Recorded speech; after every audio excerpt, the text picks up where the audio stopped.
Well, let us move to consideration of what happens on TV in the daytime. OJ permitting. OJ permitting. Hi, Lynda. Hi, Fred. Before you, my illustrious people to the right of me, it's our play opens tonight, so first things first. Tonight. I remember Mama opens, and Diane Story from our fabulous promotions department is also. Now, Diane plays my niece, Katrin. She ages from 14 to, like, I think 19.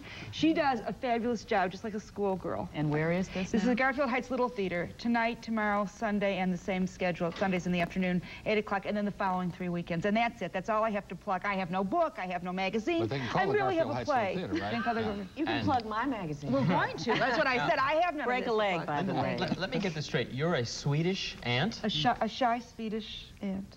Timid, very timid. That's why they call it acting. Typecast.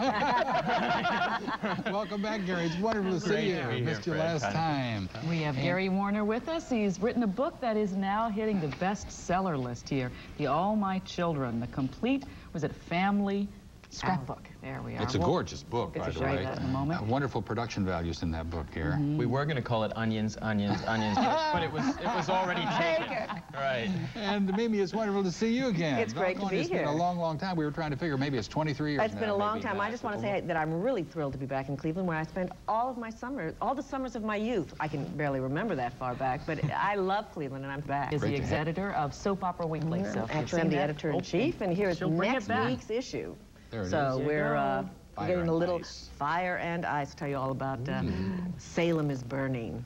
Well, you aren't kidding. Again. It's burning all right. It should burn to the ground. One thing that we hear from Lynda a lot, we get a lot of those phone calls. We've had so many calls from people saying, stop that storyline. Why don't they stop it if people don't like it? Well, we're getting a lot of letters from people who love it.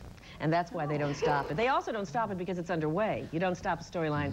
I mean, it's very hard once you've got so much invested in it. Oh, but you can turn them around. Yeah. Yes, you can turn it around, but you can't do it overnight, Lynda. No, and I agree, but boy, I have just gotten people that say it's sacrilegious. They feel it's just and you know, I was loving that show. Yeah.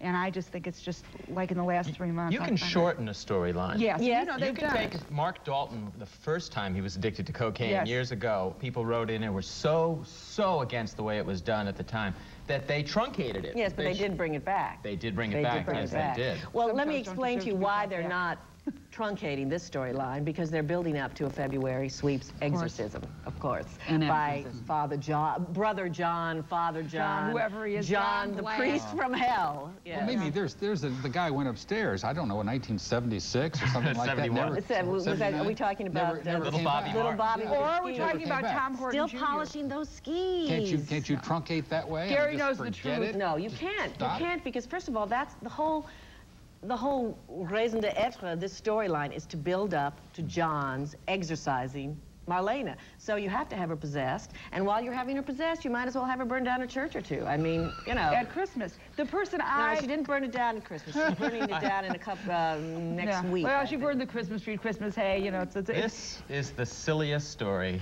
I have ever seen in daytime television. And I said, sillier than Eterna?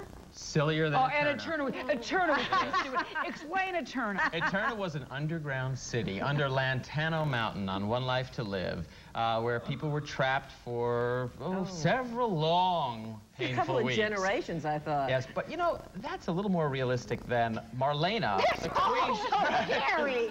Gary, how many people do you know have been trapped in an underground city that no one knew about? I'll give you. How about all the people on Young and Restless who've been held in caves, held captive, you know, and it's not over yet. Switch, and it's, oh no, we've got this Rick and Blade thing. It's endless. Okay, all right, let me ask you this. All right, so She's lost control. this show. No, I'm not trashing the show. Okay, you like it. I mean, I have mixed feelings about it. I think that it's a lot of fun, and I'm dying to see Marlena exercise. They're not paying me enough to watch this. They don't pay me enough to watch this show. You're just saying lighten up, right? Just don't be so serious, you guys. I mean, my God, the other thing, what you're saying? you know, I think, quite frankly, that an exorcism and the devil is far more benign than making rapists we want him out of here. Oh, I agree. The rapist heroes. You know what? I think making rapists heroes. Oh yeah. Well, lots of shows, but right now, One Life to Live is of as making a rapist, a gang rapist, the leader of a gang rape. Right, and he also all of a sudden killed he's a sympathetic somebody, character? and he stalked people. But they do this all the time on their shows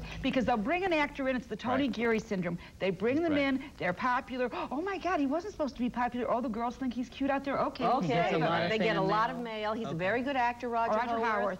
But I'll tell you the truth, it's a vile, vile practice, and it sends a terrible message out there because the man was jailed. He was caught, he was tried, he was convicted, he was put in jail, and some little kids come along and go, oh, he's a very sweet man. And they say, well, gee, you know what, let's set him free. Even best, you know, Alan Dershowitz wrote the book Excuse Abuse. Yes. Oh, well, gee, Todd had a bad child.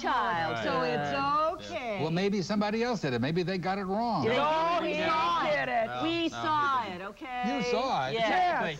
But you did say he killed someone. That was swayed and it was accidental. Just so, point of order. Point of order. It was accidental. But he was, I mean, it was only accidental because it happened accidentally before he could do it on purpose.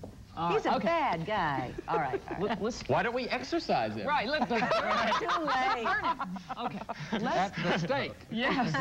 Let's see here. What do you think is the best soap opera storyline on television today? Oh, that's a hard one. I would have to say Monica's breast cancer on General Hospital right now is being handled so incredibly beautifully that they have really researched it.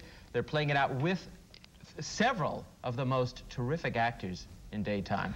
Leslie Charleston, Stuart Damon, et al. They're just fantastic. It's just, and it's so responsible. It's giving such great information to people, and it is very realistic. I mean, the pain that this woman is going through, and she's a doctor. So you see, I mean, you know, you went through the denial. Chemo isn't fun, but you can withstand chemo. You can go through it, and guess what? And sometimes, and this is true, this idea that you have an operation and that means you're cured. That doesn't mean you're cured, and that she had a reoccurrence and is still going to is going to be okay in the end.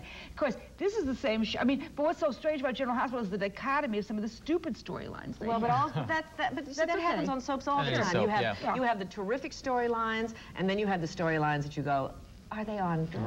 But I got to tell you, I think, and I'm not just saying it because it's Eric's book. I think All My Children does it. You know, if they're going to do a stupid storyline, it's kind of fun. It's Harold the dog, so who cares? But Harold the dog is a great probably the best actor on daytime. Harold is, and he gets the best line. I am sorry. He has the best line. Dog. And he has a double. I have worked with this dog, and he is easier than 95% of the actor I've worked with. And a better actor. You tell him to do it, he does it, and he does it with a smile. I'm mad. I would have to say that Annabelle and Foster on General Hospital, their two dogs, are right up there in the same league. I think all of those, they're no dogs. I think we got a story here. I think the Emmys ought to do a dog category this year. We've done pets. Oh, have you done pets? Okay. We've done pets. You know what, ladies and gentlemen, let's take a little break here. If you'd like to calls and just call us, get a word in. I dare you. I dare you. 578-1000. We'll be right back, and we'll talk a little soap gossip. I hope.